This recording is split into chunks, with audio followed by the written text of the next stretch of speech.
তারপরে দেখবেন এখন কিছু বাড়ির মহিলার দেখবেন এই ভুরুটাকে চেঁচে একটু সরু করছে না, ভুরু না, মনে হবে যেন পুলসিরাতের পোল, একদম সরু করছে। আবার আমাদের ওর স্বামী দোকান ধরে বসে বলছে, বল তোর ভাবি ভুরুটা চেঁচেছে, হেভি লাগছে না? এমন পোশাক পরতে দূর থেকে দেখলে বলছে শাড়ি না মশারি, এই কাছাকাছি আসছে, তখন বলছে কি বে বাবলু, ভাবিকে কি পরিয়েছিস, সবাই সব তো দেখা যাচ্ছে। তখন বলছে আরে শুধু কি আমি একা দেখবো, পাড়ার লোকের হক নেই? কেন কি কুরবানির গরু না আকিকার ছাগল যে পাড়ার লোককে দু চার টুকরো দিয়ে খেতে হবে? বউ তোমার গুপ্তধন, তাকে ঢেকে রাখা প্রয়োজন। একটু সাইজ চেহারা ভালো, একটু লম্বা চওড়া, গায়ের রং ফর্সা, এমন করে পেট আর পিঠ বার করে যাচ্ছে মনে হয় যেন ফুটবল খেলার মাঠ, অথচ লক্ষ্য করলে দেখতে চায় ইমাম হুসাইনের ভক্তি দেখিয়ে নানান রকম বেশরিয়াত কাজ কামের সাথে লিপ্ত হয়ে আজকে হই হই হই হই করছে। ইমাম হুসাইনকে যদি প্রকৃত ভক্তি দেখাতে হয়, আজকে তোমার বউ মহিলা সমিতি করছে, তোমার বউ গুরু বুলন করছে, তোমার বউ বেপরদায় চলছে। কারবালার ময়দানে শিশু আলী আসগার শাহাদাত বরণ করেছে, তারপরও মহিলারা তাবুর বাইরে বেরোতে চায়নি। আর তোমার বউ গোটা শ্যামপুর, গোটা বাগনান চষে দিচ্ছে, চষে দিচ্ছে, একদম নাচিয়ে দিচ্ছে। পাড়ার ছেলেরা দেখে বলছে আহা আকাশের চাঁদ নেমেছে। ও আবার ঘুরে ঘুরে দেখছে কোন ওরাও তো বলেছে। কি কথা বাস্তব কি বাস্তব নয়? বসেন বলছি, কারণ আগে কারবালা পর্যন্ত তো যেতে হবে, তা না হলে বলবে আবার মশলা কড়া হয়ে যাচ্ছে। কড়া হতে দেবো না ইনশাল্লাহ, তাতে সব রকমই থাকবে। তার কারণ আজকের আমরা ইসলামটাকে ব্যবহার করি নিজেদের মানে চলার পথে, যেগুলো সুবিধা মনে হয় ওটা ইসলাম, আর যেটা সুবিধা মনে হয় না ওটা ইসলামের বাইরে। যেন মনে হয় এ মুদিখানার সবজির দোকানের সবজি, করলা খাবো না, বাদ দাও, পটল দাও, আজ এরকম বানিয়ে ফেলেছি আমরা। চলুন আর একটুখানি বলি, বললে আস্তে আস্তে আর একটু ক্লিয়ার হবে। কারণ আমি অন্য বক্তাদের মতো মানে অনেকক্ষণ একটা একটা কথা টানি না। কারণ কি বলেন তো, আগের লোক আখ চিবিয়ে খেত, এখন আর চিবিয়ে খায় গা। এখন কিসে খায়? কত করে বলছে? 10 টাকা। বলছে 2 গ্লাস দে, ঠেকিয়ে দিল হলারে, চলে গেল চেম্বারে। চিবানোর কোনো ব্যাপার থাকবে না, যা দিতে হবে ডাইরেক্ট মাল চেম্বারে জমা হোক। তা আমি আপনাদের চিবাতে দেবো না, ডাইরেক্ট দেবো গিলে। ঠিক আছে, ওই জন্য চিবানোর কোনো টাইম দেবো না। এখন আর মানুষের অত ধৈর্য নেই। অনেক কথা বলবো, সারাংশ শর্টে বলতে হবে। কি বলেছি বোঝা গেছে? আর আমার একটা অভ্যাস, মাঝে মধ্যে একটু তকবির দেওয়ানো। তাতে কি আপনাদের রাগ হবে? তাহলে সবাই মিলে একটু তকবির দিই, নারে তাকবীর। বাবু সবাই মিলে বলবো, 2-1 জন এমন করে আছে যেন মনে হয় আল্লাহর সাথে মামলা টামলা আছে নাকি। মানে মানে বাড়ির বউ যদি শুনে ফেলে রাগ করবে নাকি, তুমি ওখানে আল্লাহ নাম নিয়েছো কেন? একটু ভক্তির সাথে বলুন, নারে তাকবীর। হ্যাঁ, অন্তত সব 2-4টা লোক এখনই এরকম। আচ্ছা ঘুমাচ্ছ? বলে খোদার কি রে না, 2 জায়গায় ঘুম লাগে। হ্যাঁ গা, শুক্রবারে খোদবার সময় ঘুমায় না, ঘুমায় না।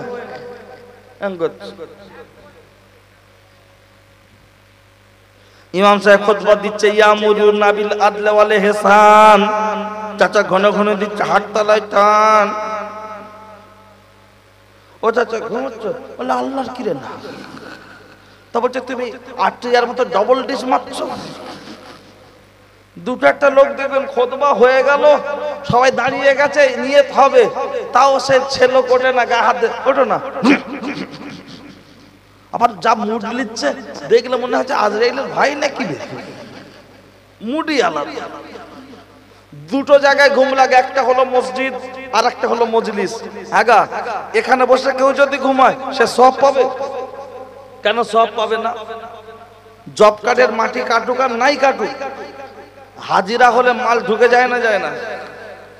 যে নেতার কাছের লোক তাকে 100 দিনে কাজ করতে তোলে আমরা তুলে দেবে ও টাকা হাজিরা হলে মাল যদি অ্যাকাউন্টে ঢোকে আল্লাহর ভান্ডার বড় না সরকারের ভান্ডার বড়? আল্লাহর ভান্ডার বড়। আমরা আল্লাহর বান্দা, বসেছি জব কার্ডে হাজিরা হয়ে গেছে, ক্লান্ত শরীর, সারাদিন খাটাখাটনি করেছি, হয়তো ঘুম লেগে যেতে পারে। আমার আল্লাহ রহমানুর রহিম গফুরুর রহিম আপনাকে আমাকে তার রহমত থেকে বঞ্চিত করবেন না। সুতরাং এত বড় একটা অফার আমার আল্লাহ দিয়ে রেখেছেন, তার জন্য আর একবার নড়ে চড়ে নারায়ে তাকবীর, আর একটু জোরে অন্তত আওয়াজ একটু পৌঁছে যাক। আমরা আজকের দিনে সবাই কম বেশি খেয়েছি গোশ, আমাদের দেখাতে হবে জোশ, ঠিক আছে? কারো জবান যেন বন্ধ না থাকে। আর একটু নড়ে চড়ে নারায়ে তাকবীর। হ্যাঁ, অন্তত যারা বলেছে না শুয়ে পড়েছে, ওয়াজ শুনতে হবে না, আমাদের আওয়াজ শুনে উঠে পেশাব করে শুয়ে পড়ুক।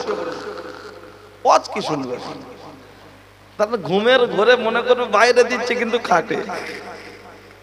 দুলা ভাইকে বলতে পারবো, ও দুলা ভাই প্যাম্পাস পর, ভাগনা চাকে না বলবো পর না রে, ও তো বলবে আমার কলেরা হয়নি। আর যে বাড়িতে কুটুম এসে জম্মের খাওয়া শুয়েছো, পরে ধরছে একটু গিলেলি, ঠিক আছে, একটু ঢেকুর তুলে হজম করে নি।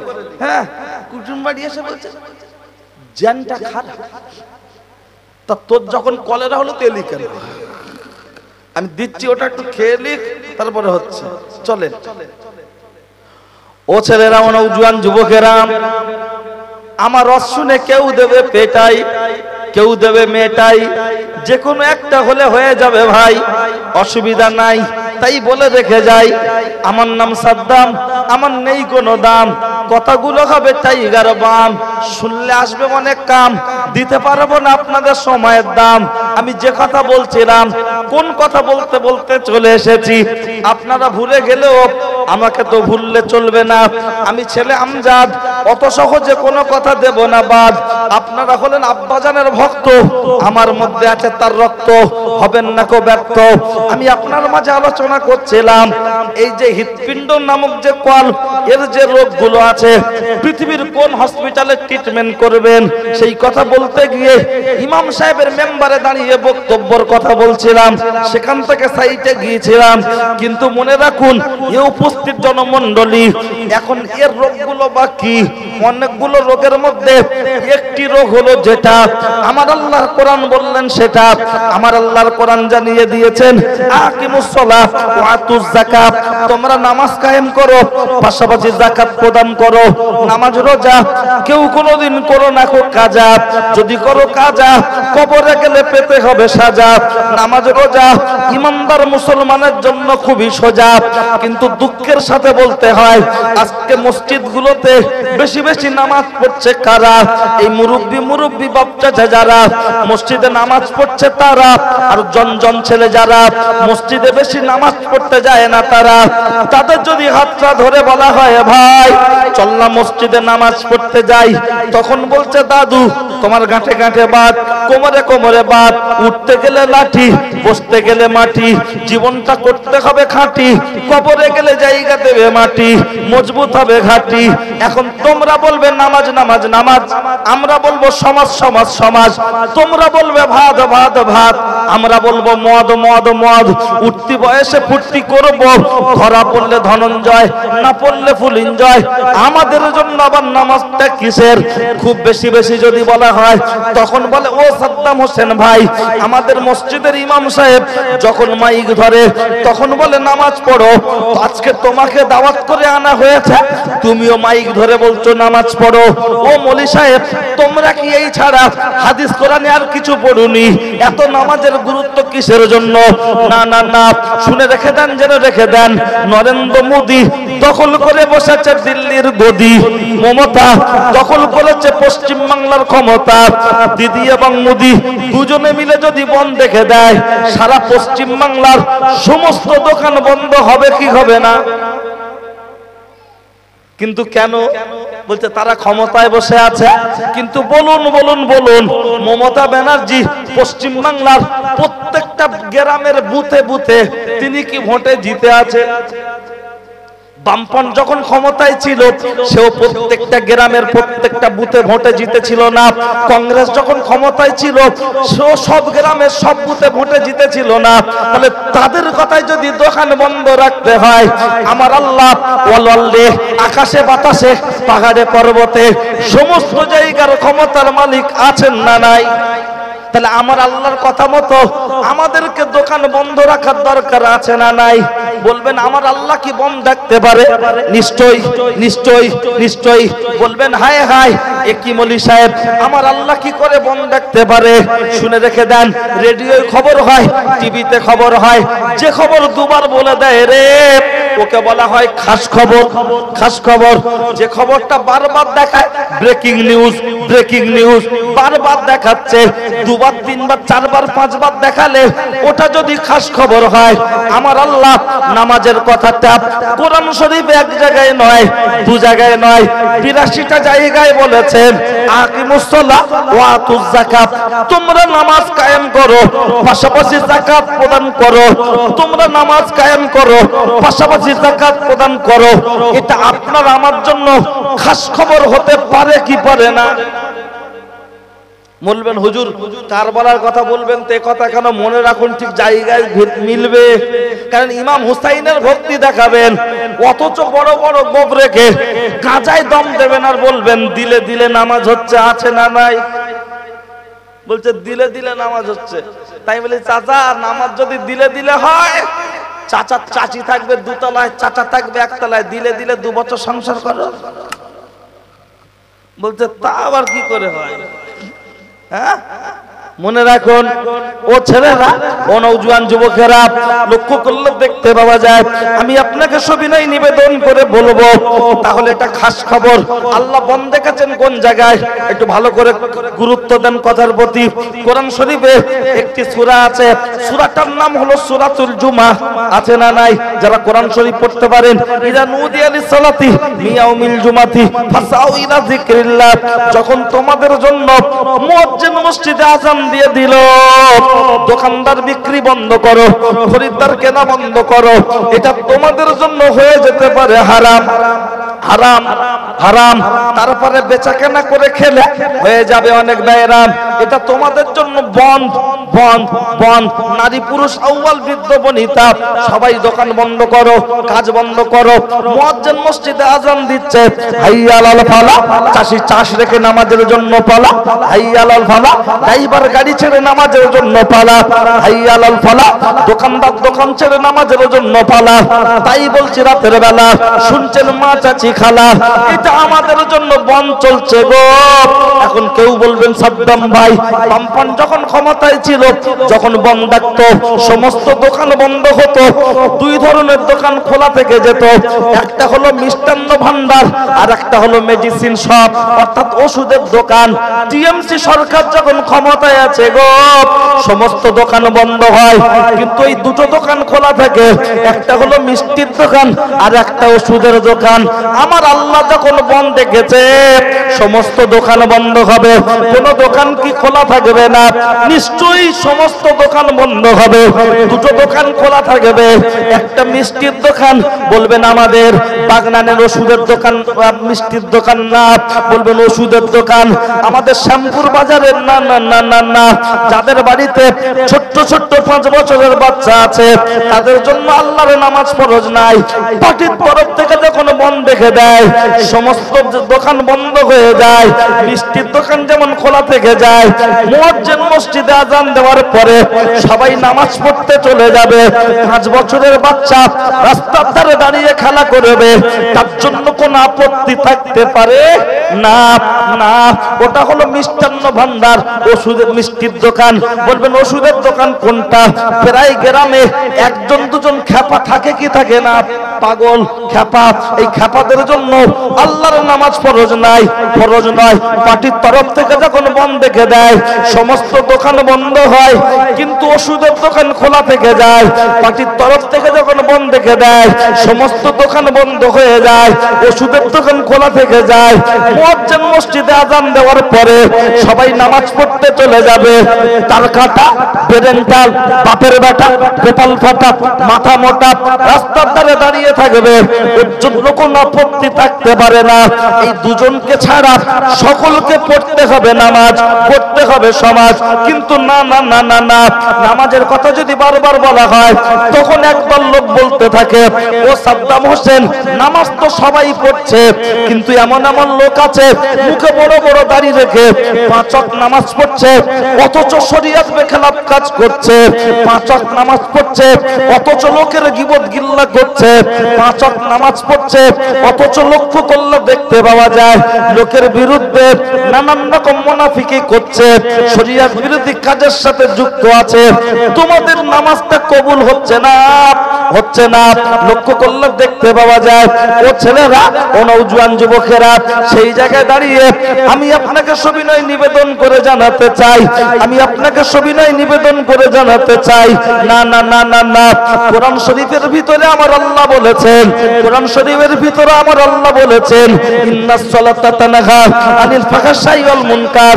নামাজ ভালো কাজে আদেশ করে, অসৎ কাজে নিষেধ করে।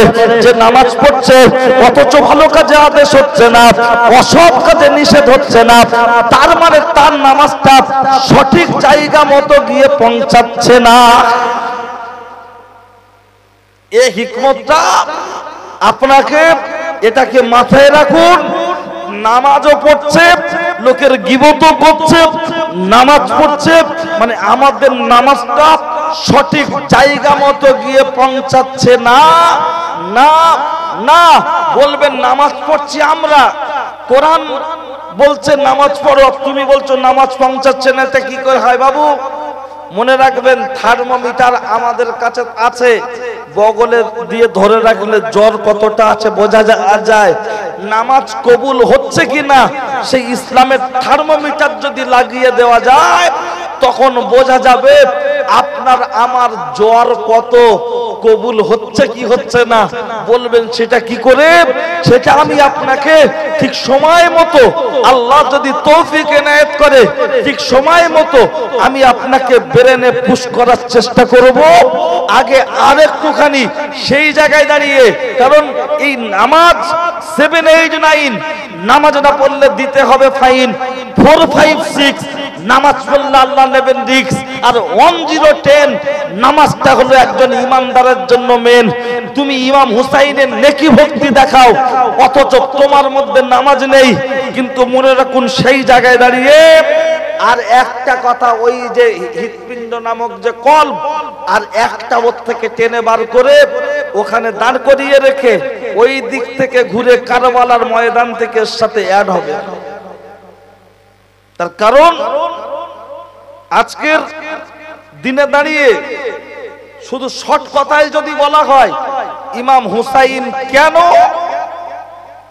লোকে বলে অনেকের কাছে এমনও কথা আছে যে ক্ষমতার লোভে যদি না যেত তাহলে শহীদ হতো না।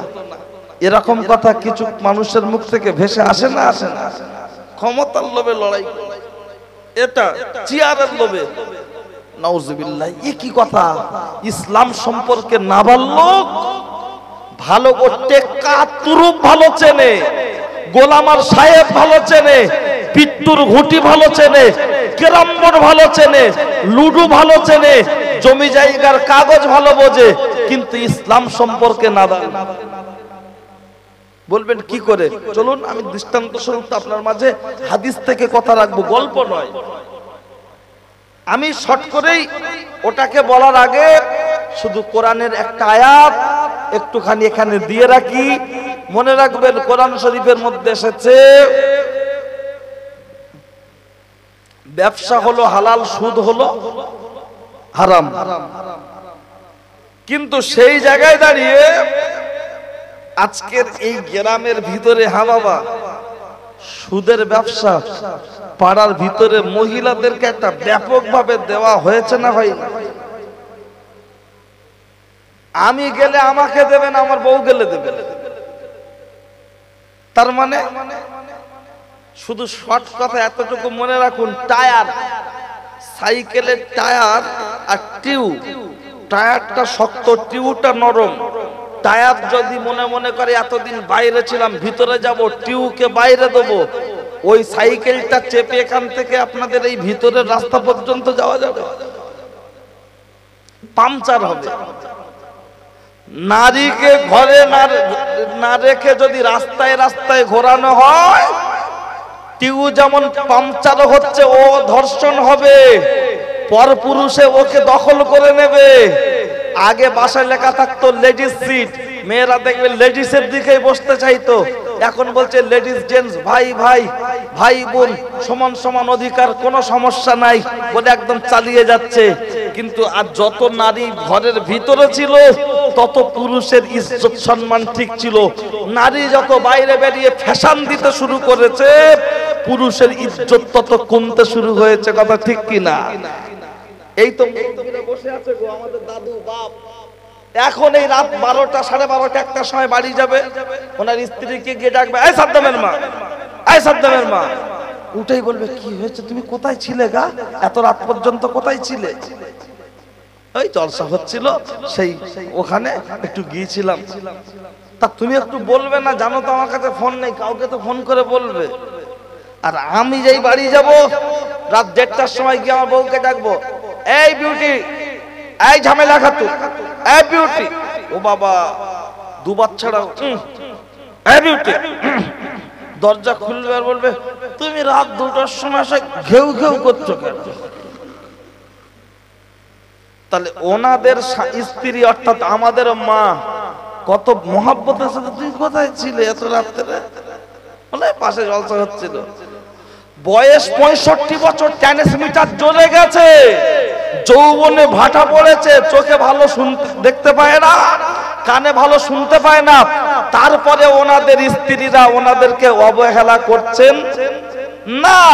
আর আমাদের ভরা যৌবন 63 ট্রান্সফরমার, যৌবন টলমল করছে, তারপরেও আমাদের বাড়ির বউরা মাঝে মাঝে এমন কথা বলতে ফিউজ কেটে যাচ্ছে। কথা ঠিক কি না? কিন্তু কেন, সেটাকে মাথায় রাখুন। চলুন, এই আহাল্লাল্লাহুল বাইয়া ওয়া হারামার রিবা, আর এটার সাথে মনে রাখুন এ পর্যন্ত কথা। একটু আগিয়ে গিয়ে আমি সংক্ষেপ করে এই কথাটা বলছি। কারবালার কথা শুনবেন, ইমাম হুসাইনের কথা শুনবেন, নিশ্চিত তা বলবো, সেটা কথা নয়। কিন্তু আমি আগেই বলেছি, রস নিগড়ে দেবো, আখ চিবাতে দেবো না, অল্পতেই ঢালবেন, পেটে চলে যাবে। যদি বলেন কি এমন দেবেন, চলুন আমি আমার জ্ঞানের মাধ্যমে যতটুকু সঞ্চয় করতে পেরেছি তা দেওয়ার চেষ্টা করব। একটু খেয়াল করুন, এ উপস্থিত জনমণ্ডলী, আপনারা তো আমিরে মুয়াবিয়ার কথা শুনবেন, ইয়াজিদের কথা শুনবেন, ইমাম হুসাইনের কথা শুনবেন। আচ্ছা বলেন তো, আমিরে মুয়াবিয়া অর্থাৎ ইয়াজিদের আব্বা ক বছর আপনার ক্ষমতায় ছিল? বলবে তা কি করে বলবো, 20 বছর। কিন্তু এর আগের পরের ইতিহাস বললে বলবে, হ্যাঁ একটু শুনছি, একটু দেখছি, একটু জানছি। আপনাদের মধ্যে একটা চঞ্চল ভাব লাগছে, জানো কি ব্যাপার? অন্য মনস্ক হয়ে চঞ্চল চঞ্চল ভাব, টেনশনের কোনো কারণ নেই। কারণ একবার দাওয়াত করেছেন, না ভালো লাগে আর নেবেন না, কিন্তু চঞ্চল হবেন না। কারণ আমি ওই শুধু সুবহানাল্লাহর বক্তব্য পারি না, আমাকে ভালো করে একটু ঘষার সুযোগ দিতে হয়।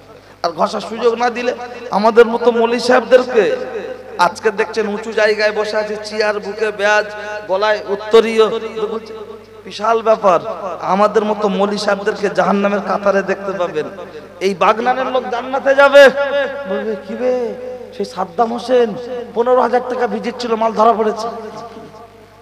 কেন? আমরা টাকায় খুশি। সমাজ জাহান্নামে যাক, যা হয় হোক, আমাদের আবার দাওয়াত করলে আমরা তাতে খুশি, আমরাই দারুণ ভাবে বলবো, কিন্তু আমরা সেদিকে যাওয়ার দরকার নেই। কিন্তু না, এ উপস্থিত জনমণ্ডলী, আমি আপনাকে সবিনয় নিবেদন করে জানাতে চাই, শুনে রেখে দেন, জেনে রেখে দেন, আমি আপনাকে ঘটনা বিস্তারিত টেনে লম্বা করি না। হযরত রাসূলুল্লাহ সাল্লাল্লাহু আলাইহি ওয়াসাল্লামের ওয়াফাতের আগে আমার নবী ডাইরেক্ট কাউকে খলিফা নির্বাচন করার জন্য ঘোষণা দেননি। কিন্তু মনে রেখে দেন, শুনে রেখে দেন, আমি আপনাকে সবিনয় নিবেদন করে জানাতে চাই, কিতাবের মধ্যে এসেছে রাসূলুল্লাহ সাল্লাল্লাহু আলাইহি ওয়াসাল্লাম ইন্তেকালের পরে আবু বকর খেলাফতিতে আপনার যখন বসলেন, তারপরে হযরত ওমর, কিন্তু লক্ষ্য করলে দেখতে পাওয়া যায়, আমি কিছু কথা কাটছাট করে বলছি, জায়গা মতো যদি সম্ভব হয় আমি পরে ব্যাখ্যায় টেনে দেব। লক্ষ্য করলে দেখতে পাওয়া যায়, ও ছেলেরা, ও নওজোয়ান যুবকেরা, কিতাবের মধ্যে এসেছে হযরত খলিফাতুল মুসলিমিন, হযরত আমিরুল মুমিনিন হযরত ওমর যখন রাজদার আপনার খেলাফতিতে বসেছেন, যখন মদিনার মসজিদে হযরত ওমর নামাজে দাঁড়িয়েছেন, ওই নামাজরত অবস্থায় লক্ষ্য করলে দেখতে পাওয়া যায় একজন ব্যক্তি এসে আপনি নামাজ পড়ার জন্য সবাই যেমন মসজিদে গিয়েছেন ওই রকম মসজিদে গিয়েছে, ইমাম সাহেবের পিছনে আল্লাহু আকবার বলে নিয়ত বেঁধে দাঁড়িয়ে আছেন।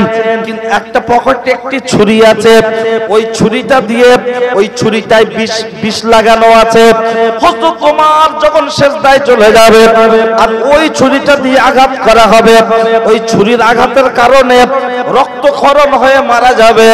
যদি রক্তক্ষরণ হয়ে না মারা যায়, এই ছুরিতে যে বিষ লাগানো আছে, এই বিষের ক্রিয়ার কারণে জ্বালা যন্ত্রণায় পরে মারা যাবে। ওই ব্যক্তিটার নাম হলো আবু লুলু ফিরোজ, তার নাম হলো আবু লুলু ফিরোজ। লক্ষ্য করলে দেখতে পাওয়া যায়, এমনি করে লক্ষ্য করলে দেখতে পাওয়া যায়, যখন নামাজ শুরু হয়েছে প্রথম রাকাতে আপনার সূরা ইউসুফ পড়তেন। যারা ইমাম সাহেব আছে ওনারা যদি এখন বড় বড় সূরা দিয়ে ফজরের নামাজটা খুব বড় সূরা ধরে, সূরা ইউসুফ ধরে, নামাজ পড়তে যদি 20-25 মিনিট সময় লেগে যায়, ওই ইমাম সাহেবের চাকরি থাকবে বলে কি মনে হয়? আর হযরত ওমর আপনার ফজরের প্রায় দিন উনি সূরা ইউসুফ পড়তেন। আর সূরা ইউসুফ পড়তে নামাজে এক রাকাতে কতক্ষণ সময় লাগে, সূরা ইউসুফ দিয়ে নামাজ পড়লে নামাজ শেষ করতে কতক্ষণ সময় লাগে, তা যারা ইমাম সাহেব আছেন বা যাদের মুখস্থ আছে তারাই ভালো জানে। আমাদের ছেলেরা কিন্তু ফ্রি ফায়ারে সময় দেবে, মোবাইলে সময় দেবে, চায়ের দোকানে সময় দেবে, লোকের গীবতে সময় দেবে, পরনিন্দা পরচর্চা সময় দেবে। কিন্তু ইমাম সাহেবের কেরাত যদি একটু বড় হয়ে যায়, যেন মনে হয় গলায় কিছু আটকেছে, কি রোলার নিয়ে এসে বুকের উপর তুলতে হবে। যদি একটু দোয়া বড় হয়ে যায়, পিছনে এরকম সিগন্যাল চলে না আছে, দুই একজন আছে জিনিসের দরুন জিনিস দেখলে মনে হবে একদম পুরো ফেরেশতা ভাব। জিজ্ঞাসা করো চাচা তুমি গোসলের ফরজ কটা বলো, দোয়া কুনুতটা বলো, আত্তাহিয়াতটা বলো। ভালো করে সোজা ভাবে বলতে পারেন গোসলের ফরজ 46টা বলে, আর আত্তাহিয়াত পড়তে পড়তে আপনার সূরা জিনে চলে যায়। তারপরেও ইমাম সাহেবদের বিরুদ্ধে, আলেমদের বিরুদ্ধে আঙুল তুলতে দ্বিধাবোধ করে না। এরকম কিছু হাইব্রিড টেফেরেঙ্গা পাক্কা লোক আছে না নাই? তবে আপনাদের এখানে নেই, ঢালাই রাস্তা খুব সরু, যা আছে ওই দিক, এদিকে দারুণ জায়গা, বুঝলেন? হ্যাঁ, ও ছেলেরা, ও নওজোয়ান যুবকেরা, লক্ষ্য করলে দেখতে পাওয়া যায় হযরত ওমর যখন সিজদায় গিয়েছেন, সিজদায় যখন গিয়ে আপনার সিজদায় আছেন, আর আবু লুলু ফিরোজ বেরেছেন ছুরি, ওই ছুরি বিষে আপনার বিষ মাখানো ছুরি, ওই ছুরি দিয়ে যখন আঘাত করার সাথে সাথে হযরত ওমর লুটিয়ে পড়েছেন। কোনো চিল্লাচিল্লি নয়, সব মুসল্লিরা সিজদায় পড়ে আছে। অনেকক্ষণ সময় হয়ে যাচ্ছে, এখনো পর্যন্ত হযরত ওমর উঠছেন না কেন? কিন্তু যারা এক ইমাম সাহেবের পিছনে দৈনন্দিন নামাজ পড়েন, তিনি রুকুতে সিজদাতে কতক্ষণ সময় নেন মোটামুটি একটা ধ্যান ধারণা থাকতে পারে কি পারে না? সেজদায় পড়ে আছেন, যখন মাথা উঁচু করছেন না আল্লাহু আকবার বলে আর সেজদা থেকে ওঠার ক্ষমতা হচ্ছে না, কিন্তু এটা তো কেউ বুঝতে পারছে না। হযরত আব্দুল্লাহ ইবনে আউফ মাথাটা উঁচু করে দেখছেন হযরত ওমর পড়ে আছে আর নড়াচড়া করার মতো ক্ষমতা হচ্ছে না। ইশারা করে বলল, ও ভাই নামাজটা শেষ করিয়ে দাও। ইশারা করে বলল, ও ভাই নামাজটা শেষ করিয়ে দাও।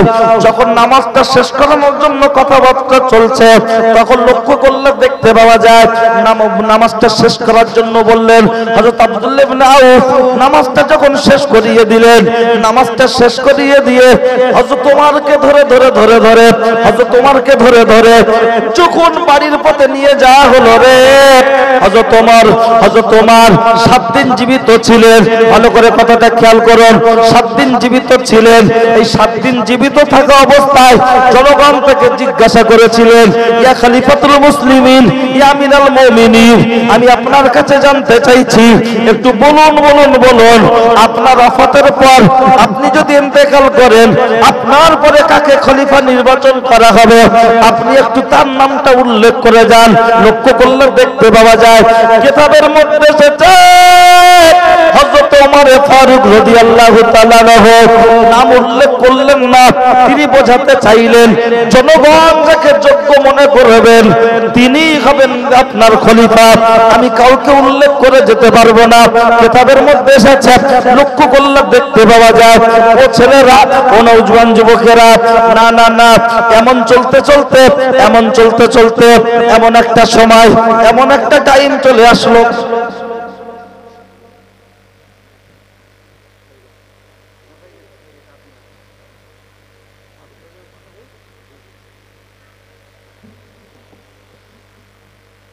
ও ছেলেরা, ও নওজোয়ান যুবকেরা, লক্ষ্য করুন, আমি আপনাকে সবিনয় নিবেদন করে জানাতে চাই কিতাবের মধ্যে এসেছে হযরত ওমর তার ছেলেকে লক্ষ্য করে বললেন, ও বাবা তুমি আম্মাজান আয়েশা সিদ্দিকার কাছে চলে যাও, আম্মাজান আয়েশা সিদ্দিকার কাছে চলে যাও। লক্ষ্য করলে দেখতে পাওয়া যায় আব্বাজান গিয়ে কি বলবো, অনেক কথাবার্তা, তবে এতটুকু গিয়ে বলবে আমার আব্বাজান খুবই অসুস্থ, আমার আব্বাজানের কবরটা কোন জায়গায় হবে, রাসূলুল্লাহর মাজার শরীফের ভিতরে, রাসূলুল্লাহর মাজার শরীফের ভিতরে যে জায়গাটা ফাঁকা আছে ও জায়গাটা তো আপনার জন্য, কিন্তু ওই জায়গাটা আমার আব্বাজানকে কি একটু দেওয়া যেতে পারে? তখন হযরত আম্মাজান আয়েশা সিদ্দিকা রাদিয়াল্লাহু তাআলা আনহা তিনি বললেন, ও ওমরের বেটা, শুনে রেখে দাও, জেনে রেখে দাও, শুনে রেখে দাও, জেনে রেখে দাও, তোমার বাপ ওমর ইসলামের জন্য তার ত্যাগ রয়েছে, তার বিসর্জন রয়েছে। আমি আয়েশা আমার থেকে তার ত্যাগ বিসর্জন শতগুণ, তাই আমি আয়েশা আমার কবরের জায়গা যেটা আমি ওটা সব চাই, আমি হযরত ওমরকে ওখানে দাফন করার জন্য পারমিশন দিলাম। একবার জোরে বলুন সুবহানাল্লাহ। লক্ষ্য করলে দেখতে পাওয়া যায় ও ছেলেরা, ও নওজোয়ান যুবকেরা, কিতাবের মধ্যে এসেছে, আমি সংক্ষেপ করে বলছি, হযরত ওমর যখন ইন্তেকাল করলেন ওখানেই দাফন কাফন হলো। লক্ষ্য করলে দেখতে পাওয়া যায় ও ছেলেরা, ও নওজোয়ান যুবকেরা, তৃতীয় খলিফা হযরত ওমর, এই তৃতীয় খলিফা হযরত উসমান গনি রাদিয়াল্লাহু তাআলা আনহু যখন খেলাফতিতে বসলেন, আপনার লক্ষ্য করলে দেখতে পাওয়া যায়, ওই খেলাফতিতে বসার পরে হযরত ওমর, হযরত উসমান গনি বললেন, গোটা মুসলিম বিশ্বের প্রত্যেকটা বাড়িতে কোরআন শরীফের একই মডেল থাকবে, একটাই মডেল থাকবে। মনে করুন এটা হলো একটা মোবাইল, এর নির্দিষ্ট একটা মডেল আছে না নাই, যে প্রত্যেকের বাড়িতে একই মডেল কোরআন শরীফ থাকবে, আলাদা আলাদা নয়, মডেল একটাই থাকবে। লক্ষ্য করলে দেখতে পাওয়া যায় গাছের ডালে, পাথরের উপরে, গাছের ছালের উপরে যেখানে যা কোরআন লেখা আছে সমস্ত কোরআনগুলো এক জায়গায় করা হোক, সমস্ত কোরআনের টুকরাগুলো, আয়াতগুলো এক জায়গায় করা হোক, এক জায়গায় করে হযরত ওমর বলবেন এটা কোথা থেকে পেয়েছেন। ইমাম সাহেব যখন জুম্মায় খুতবা দেয়, ওই খুতবার ভিতরে দেখবেন একটা জায়গায় উনি বলেন, একটা জায়গায় ইমাম সাহেব বলেন ওয়ালা জামিল কোরআন হযরত উসমান ইবনে আফফান। মনে পড়ে কথাটা? কারণ আচ্ছা তো ওই খতবার বাংলা যদি থাকে হতে একটু খুলে গিয়ে দেখবেন, মুসলিমদের বলছি যে কোরআন একত্রিত করেছিলেন হযরত ওমর, উসমান। আর এই ইতিহাস না, তারিখে ইসলাম, এই ইতিহাস বলতে গিয়ে আল্লাহর কাছে মাফ চাই, হয়তো কিছু নাম ভুল হতে পারে, ভুল হয়ে যেতে পারে, চেষ্টা করব ভুল যাতে না হয়, ভুল না বলা। তবে যদিও ভুল হয় আল্লাহ যেন ক্ষমা করেন, বলুন আমিন। তবে আরেকটা কথা বলি, কারোর বাড়িতে বিষাদ সিন্ধু বলে কোনো বই আছে? বিষাদ সিন্ধু নেই, আলহামদুলিল্লাহ। যদি থাকে বইটা ছিঁড়ে ফেলবে। যদি বইটা বাড়িতে থাকে ওই বইটা ছিঁড়ে ফেলবেন, পুড়িয়ে থাক। কি বললাম, বোঝাতে পারলাম? বিষাদ সিন্ধু লেখা হলো মীর মোশাররফ হোসেন। তারিখে ইসলাম, ইসলামের সত্যির আপনার যে ইতিহাস রয়েছে, প্রামাণ্য অন্যান্য যে বড় বড় কিতাবগুলোতে, তার সাথে আপনি ওর মিল পাবেন না। মন গড়া উপন্যাস টাইপের রোমাঞ্চকর করে তুলে ধরেছে, মানুষ যাতে ওটা পড়ে আকর্ষণ সৃষ্টি হয়। ও ছেলেরা, নওজোয়ান যুবকেরা, লক্ষ্য করলে দেখতে পাওয়া যায় মুনাফিকরা ইসলামে কতটা ক্ষতি করেছে, যা অন্য দলমতের মানুষরা করতে পারেনি। এই হযরত উসমান যখন একত্রিত করলেন, চারিদিকে খবর রটিয়ে দেওয়া হলো এই উসমান ও কোরআন শরীফ পুড়িয়ে দিচ্ছে। কিন্তু আমাদের বাড়িতে, আমাদের ঘরেতে, আমাদের গ্রামগুলোতে যাদের বাড়িতে কোরআন শরীফ রয়েছে, পুরাতন হয়ে গেছে, ওই কোরআন শরীফগুলো আমরা কি করি? ছিঁড়ে গেছে, পড়ার অযোগ্য হয়ে গেছে, কি করি?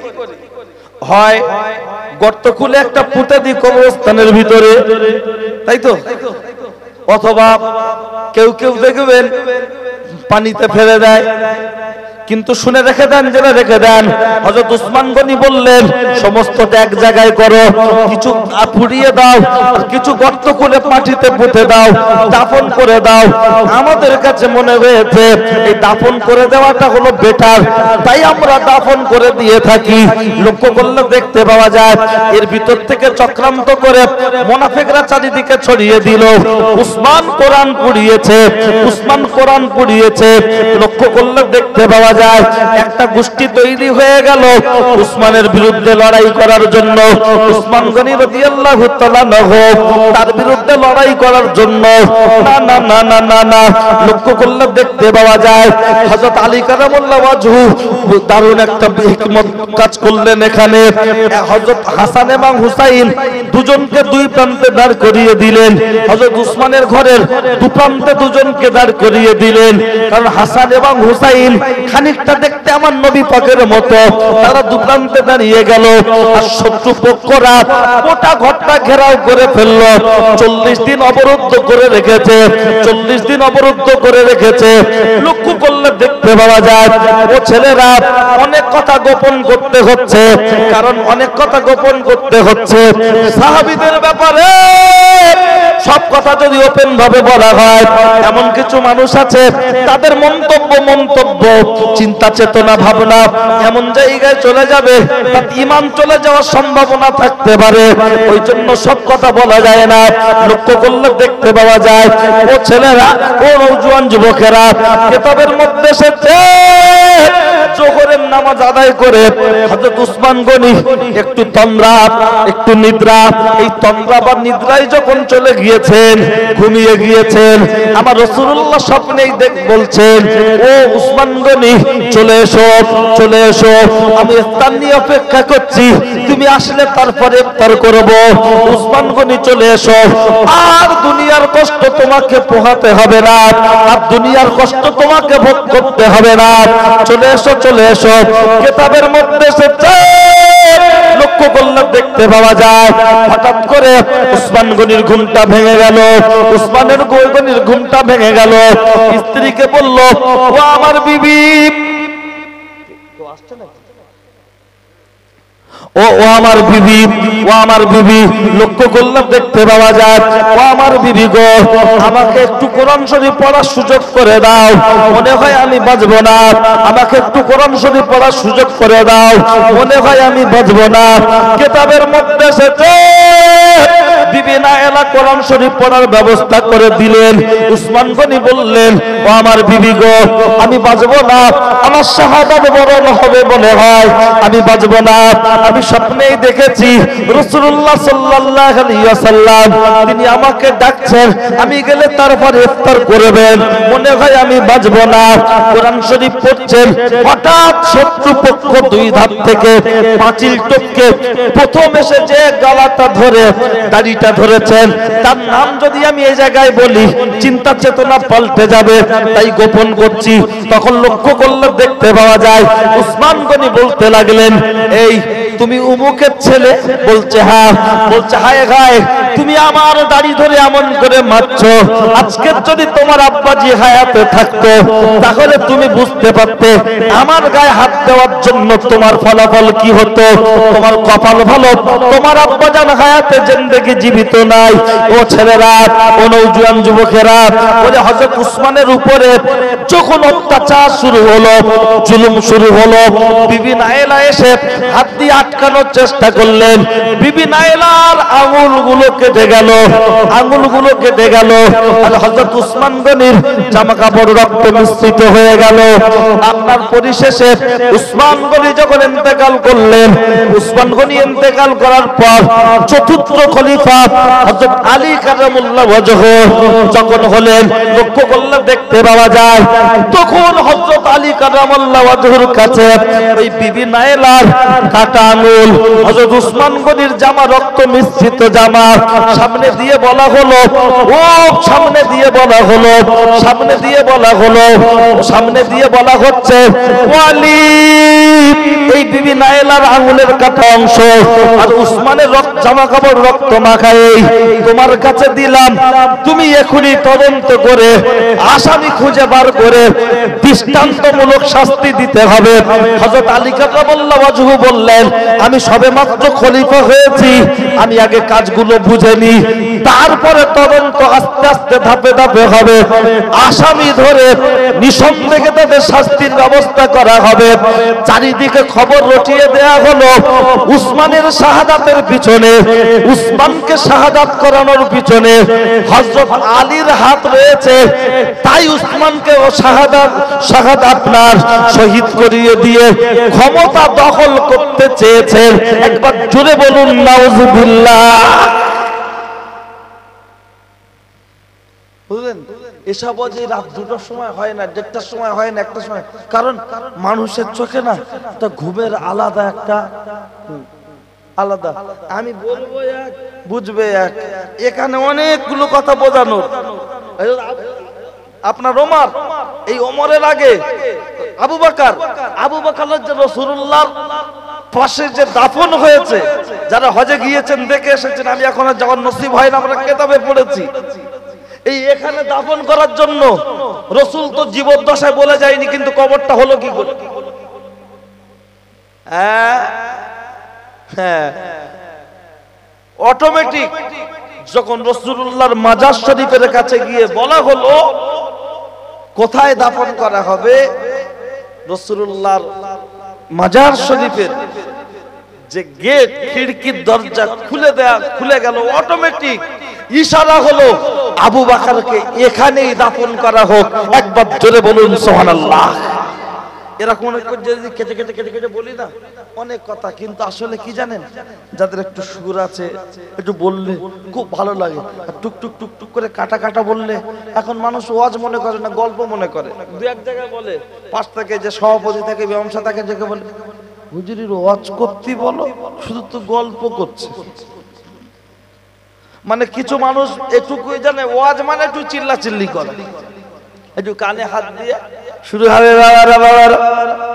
বক্তা, শুধু ভোল্টেজ। আর যখন বুঝিয়ে বক্তব্য হবে তখন এসব মাল চলবে না, বক্তা বলে ইউটিউব করে দেখিয়ে দিচ্ছে। আসলে ওয়াজ কাকে বলে সেটাই 70% জনগণ বোঝে না, যারা বসে ওয়াজ শুনছে 70% জনগণ বোঝে না। কারণ আপনারা মাঠে জমি চাষ করেন, ধান গাছের বীজখানে বীজখানে যে ঘাসগুলো জন্মায়, এই ঘাসগুলোকে তুলে ফেলে দেওয়ার নাম হলো ওয়াজ।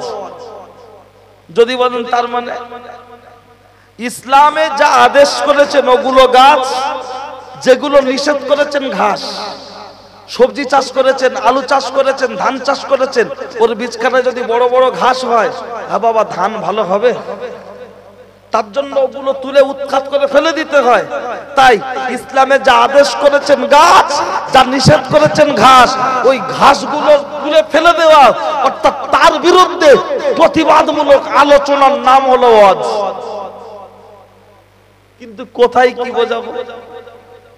আর বিশেষ করে এই যেগুলো আশুরা উপলক্ষে জলসা কায়েম হয়, এগুলো এসে সাইটো অন্য কথা খুব বেশি বলা যায় যে আজকে তিনি একটু এই কথা শুন বলছে, একটু শুধু ধলাই নিতে গেলে অন্য সময় জলসা, নবী দিবসের ওই 12ই রবিউল আউয়াল, 10ই রবিউল আউয়াল, 11ই রবিউল আউয়াল আর এই মুহররম, এইগুলোকে বাদে অন্য সময় যখন আপনি বলবেন একদম তখন শুধু ধলাই আর ধলাই চলে।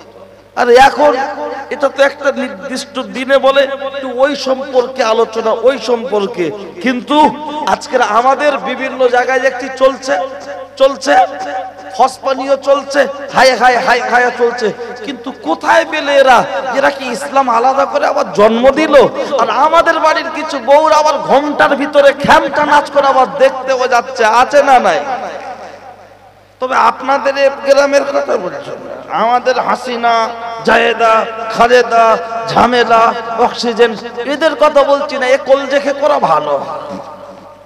যা বলছে সামনে একটা 3 মাথা আছে না পুকুরের ধারে, ওখান থেকে ওই দিকটা যেন তাড়া দিলে বেরোনো যায়। হ্যাঁ এখন ঠিক আছে, চলেন। আপনার ঘুম ঘুম লাগছে,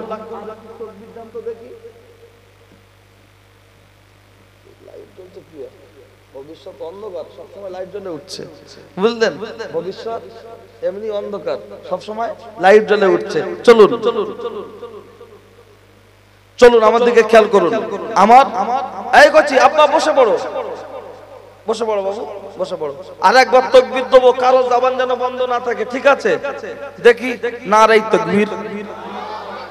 হায় আল্লাহ, মুহাম্মদ রফি গান বলে গলা ফাটিয়েছে, আর আমরা পার্টির স্লোগান দিয়ে গলা ফাটাচ্ছি। আর জলসা এসে আল্লাহ আল্লাহ একটু ঝেড়ে বলবেন, ঠিক আছে?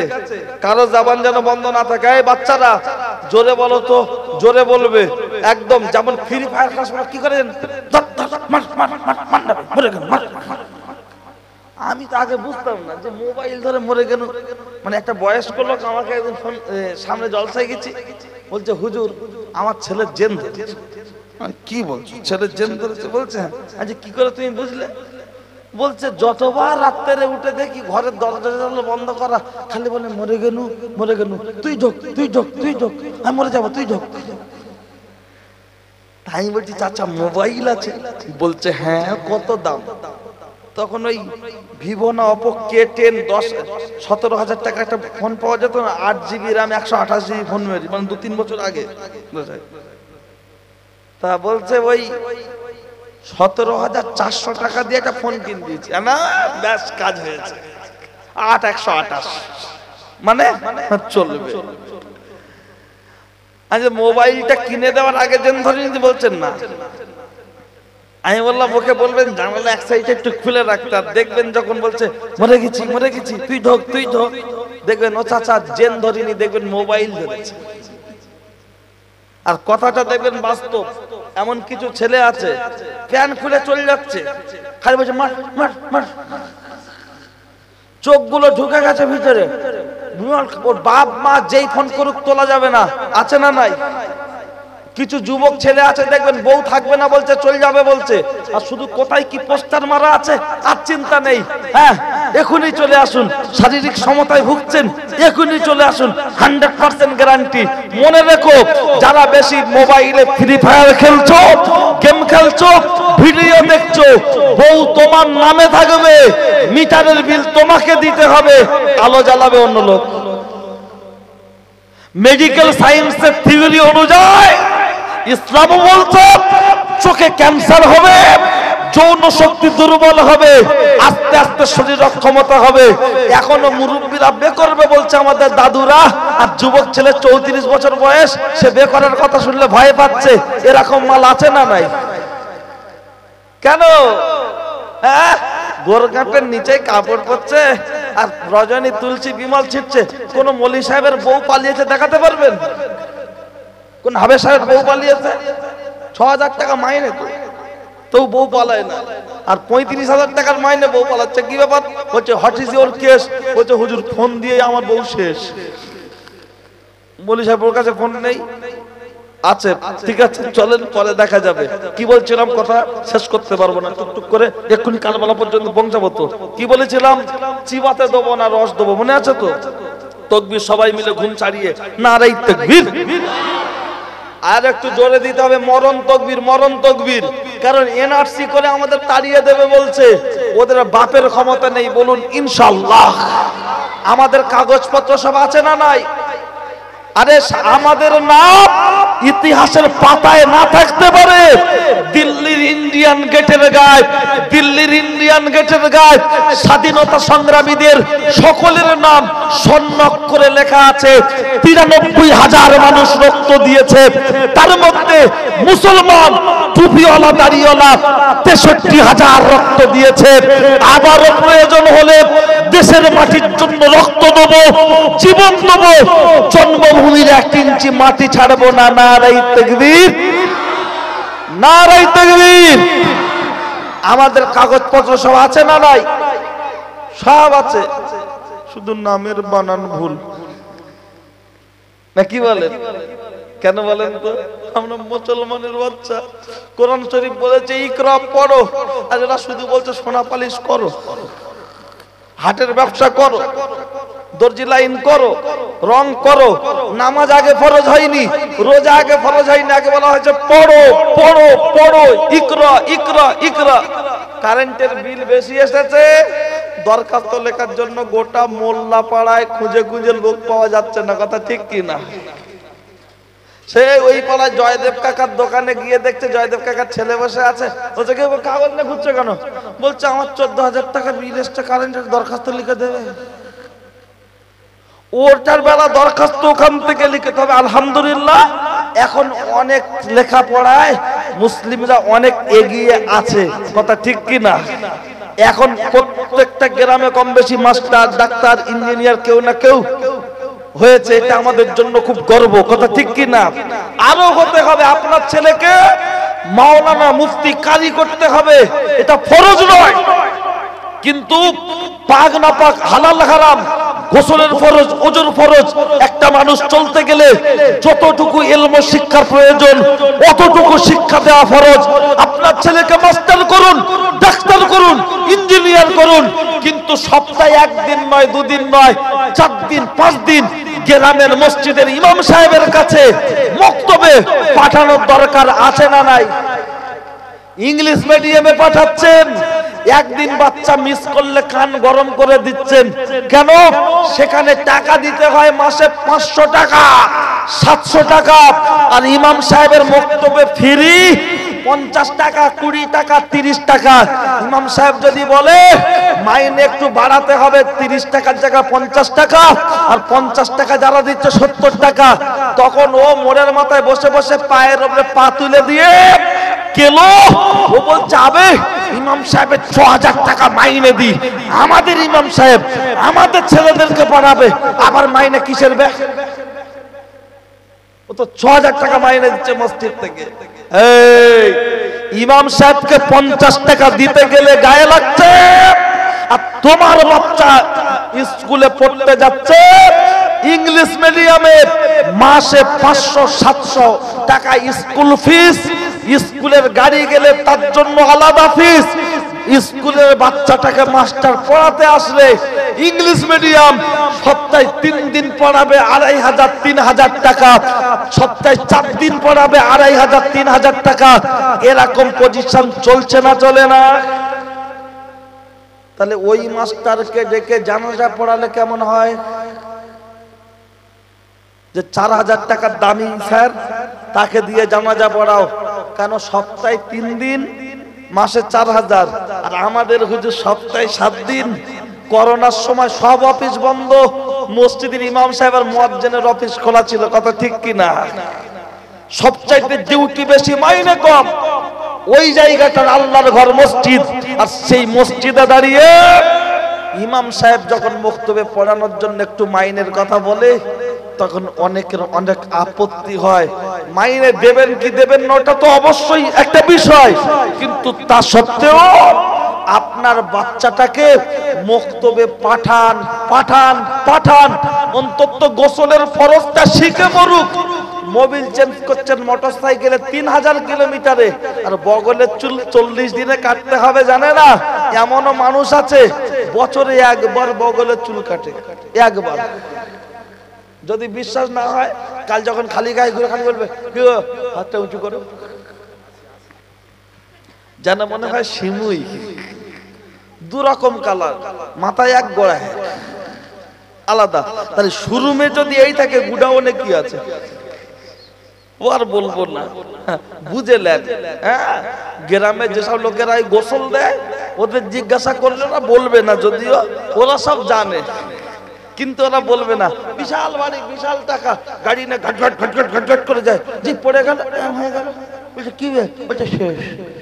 গোসল দেওয়ার সময় দেখছে 3 তলা বাড়ি, 2-3টে গাড়ি, বিশাল ব্যবসা, কিন্তু ওপর নিচ সব আফ্রিকার জঙ্গল। লজ্জা হয় না? শরম হয় না? ওই ইসলামিক নীতি মানে না, কিন্তু ব্যবহার করছে কি পারফিউম না কি বলে, কি ব্যাপার বলছে বডি স্প্রে। বগলে চুল কাটে না, গন্ধ বেরোচ্ছে, বডি স্প্রে দিচ্ছে। লজ্জা হয় না?